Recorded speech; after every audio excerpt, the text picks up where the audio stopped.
Hello everyone, চলো দেখে নেব আজকে যে তোমার জন্য ইউনিভার্সের বা মা কালীর তরফ থেকে কি মেসেজেস রয়েছে। তো ডাবল ট্যাপ করবে, অবশ্যই লাইক কমেন্ট শেয়ার করবে, সাবস্ক্রাইব করবে যদি ফার্স্ট টাইম আমার চ্যানেলে এসছো। আর যদি পার্সোনাল রিডিং করবে তো যার নাম্বারটা দেওয়া আছে সেখানে তোমরা আমাকে হোয়াটসঅ্যাপ করবে। ফি স্ট্রাকচার যদি ঠিক লাগে তো অবশ্যই কন্টিনিউ করতে পারো। What is the message for you?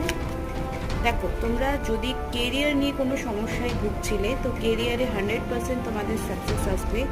Job related হোক, বিজনেস রিলেটেড হোক, বিকজ 6 of Wands হলো ভিক্টরি কার্ড। ওকে, অ্যান্ড তুমি যে ডিসিশনটা নিয়েছো না, সব রকম বাধা পেরিয়ে তোমার ডেস্টিনেশন অব্দি অবশ্যই তুমি পৌঁছে যাবে। কেউ তোমাকে আটকাতে পারবে না। মেবি তোমার কাজের জন্য তুমি যে কাজটা করছো সেটা করতে করতে হয়তো একটা কাজ পাবে, বা কাজের জন্য তোমাকে বাইরে কোথাও যেতে হবে।